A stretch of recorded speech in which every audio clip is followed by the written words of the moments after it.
So being a rabbi, people come to my office for different reasons. And once a woman stopped by, she told me she wanted to talk because she wasn't happy.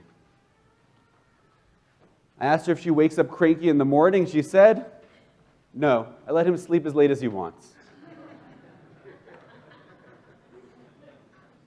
I know these are bad. It's like the man who went to the restaurant and asked if they serve crabs, and the waitress replied to him, "Hun, we serve everyone here. Just take a seat where you like." Jokes aside, I want to talk today about happiness. And happiness is not something that we generally associate when we think about Yom Kippur. Right? Today's not generally thought of as a happy day. But it's an important topic, and I think it's more closely linked with today's holiday than we realize. I alluded to it a bit last night, but we'll come back to that. All over the Jewish world, there's this concept, and I see it and I hear it all the time, that Yom Kippur is supposed to be this day of misery, this day of suffering, that this day is about somehow getting through it, right? Like hazing or something of the sort. When I ask people how their Yom Kippur was, I often get an answer that's more or less, it was a great Yom Kippur. I was miserable by the end of it. I was so hungry, I could barely stand. I was so tired by the end of Ne'ilah, I thought I was falling over, but I made it through. It was a great Yom Kippur. And it drives me crazy, because that idea that Yom Kippur is about being as miserable as we possibly can be, that just getting through it, just enduring it, is having a successful Yom Kippur, is missing, I think, so much that our tradition has to offer us. It's true, we're commanded in the Torah that we should afflict ourselves on Yom Kippur. Affliction is a part of it. But these practices, as we alluded to in the Haftorah, are not an end in and of themselves. They're about something else, about something bigger.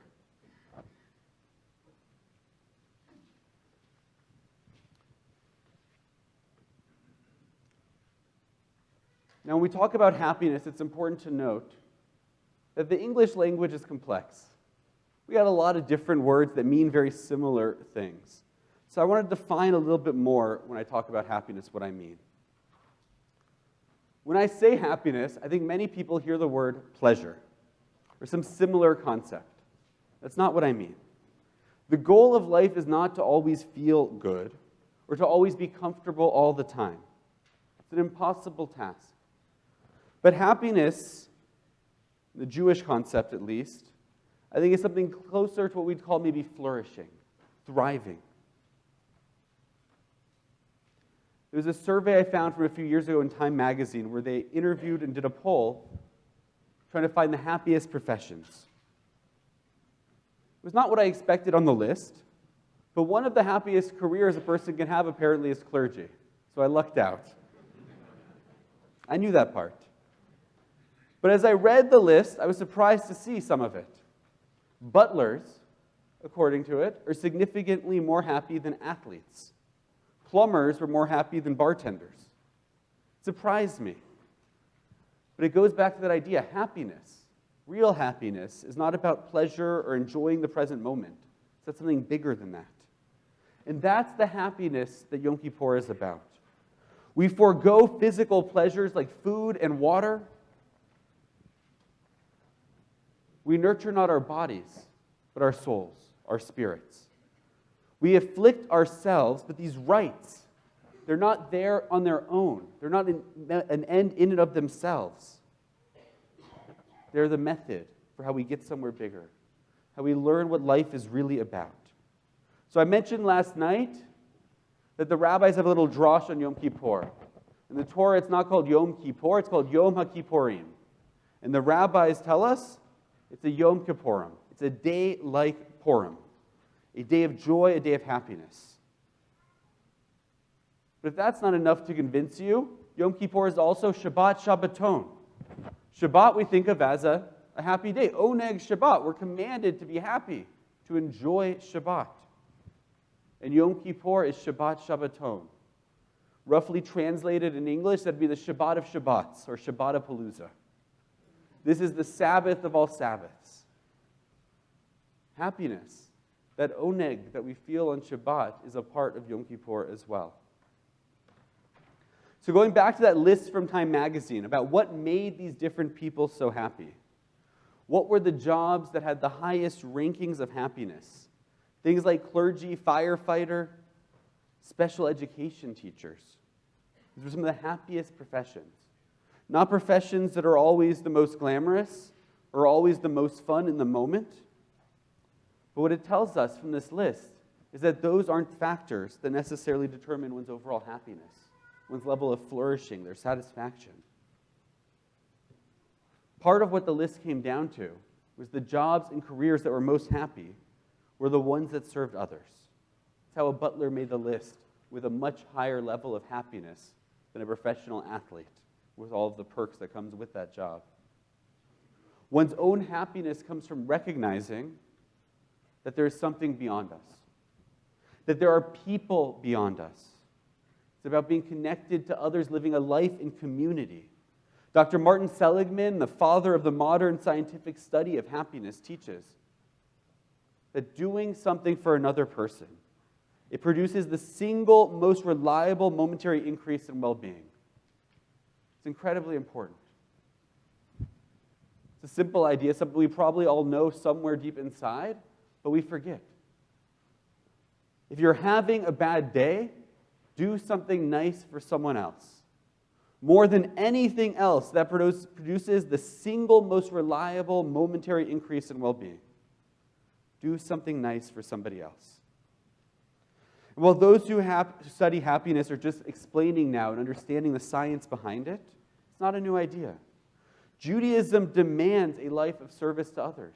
Judaism teaches us that a life of connection, of community, of caring for others is the secret to a good life, a happy life, a life of flourishing. Over a millennia ago, in a midrash, the rabbis teach charity is great because it lifts up one's soul. Spending money, sure, it feels good to buy yourself something new, but it's temporary. It raises our spirits for a moment, then we want to buy the next thing and the next thing and the next thing. Our tradition and science tell us, do something for someone else. Buy someone else a gift. That feeling of enjoyment, of happiness, it lasts a little bit longer. In the Mishnah, Rabban Gamliel teaches, or states once, that Yom Kippur is the happiest festival that there is. I'm not going to ask you to raise your hand if you agree with him. That you think Yom Kippur is happier than Hanukkah, Rosh Hashanah, Sukkot, happier than Purim. But he explains that on Yom Kippur, the women of Jerusalem used to go out wearing white dresses and dance in the vineyards. But that wasn't what made it such a happy day. What made it a happy day, he says, is that none of them wore their own dress. They would each borrow a dress from someone else so nobody would feel bad about the dress that they could afford themselves. Everyone was wearing someone's dress. And it was that caring and concern for how their neighbors and their fellows felt, that for one day, their concern was not on themselves but on someone else, is what made Yom Kippur the happiest day, he says, in the Jewish calendar.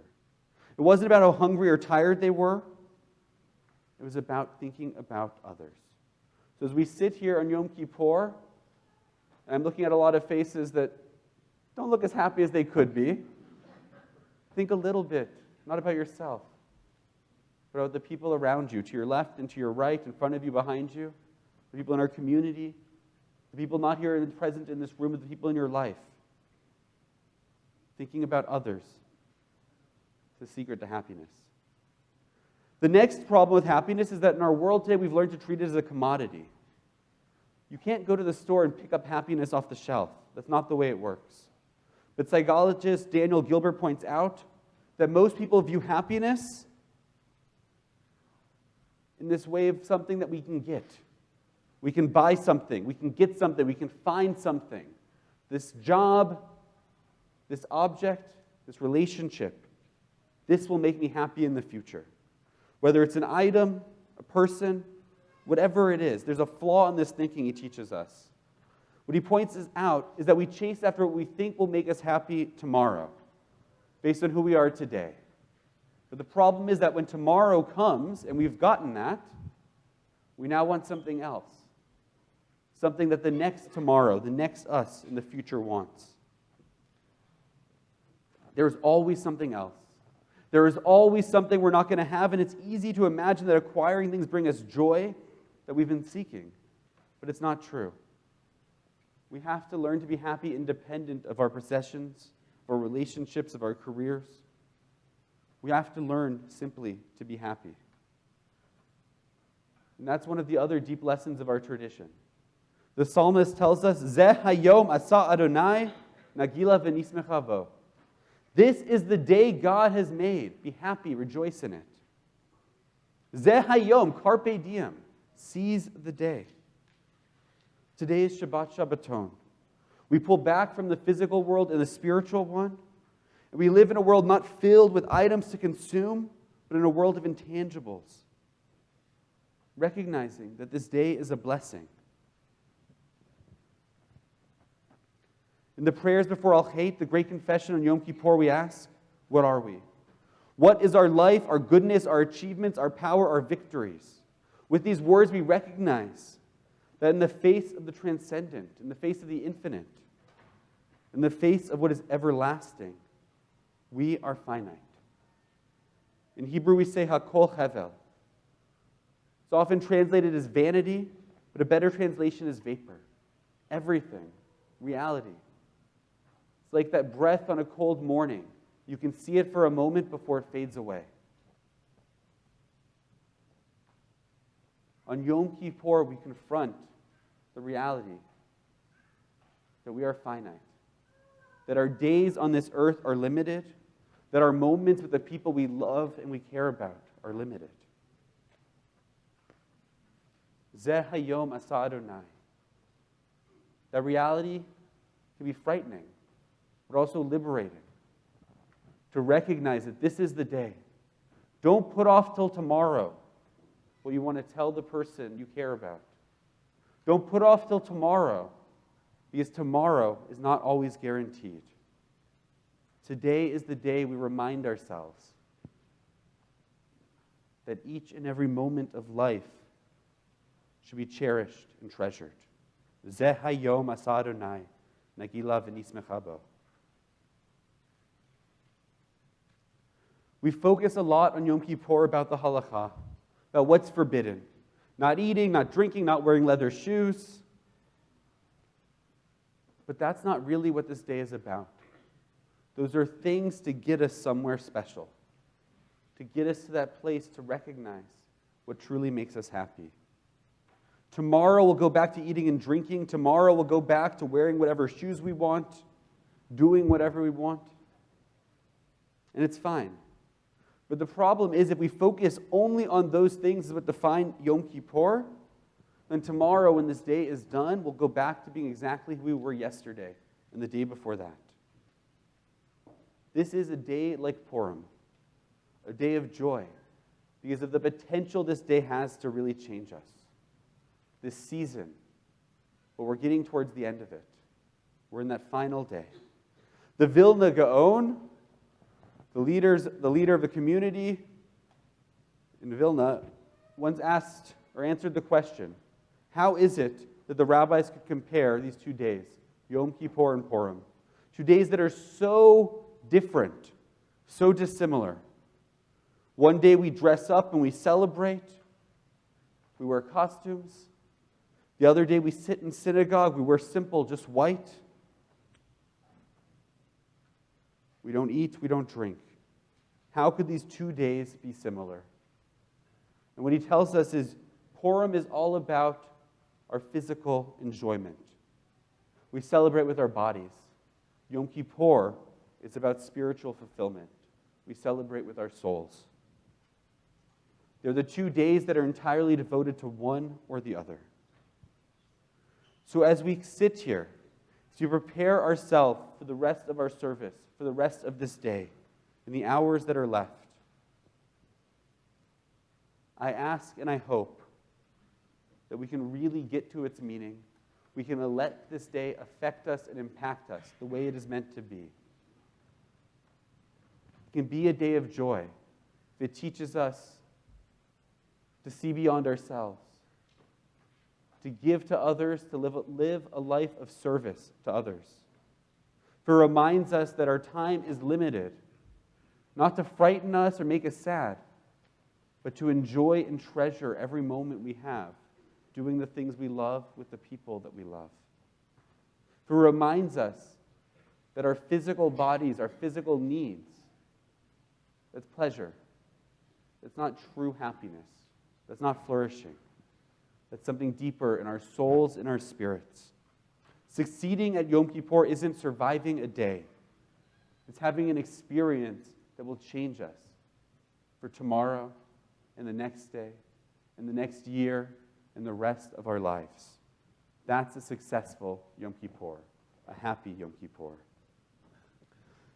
To conclude with a prayer, Ribono Shel Olam, Master of the universe, strengthen us to pray, strengthen us to fast and to perform the rituals that come with this day.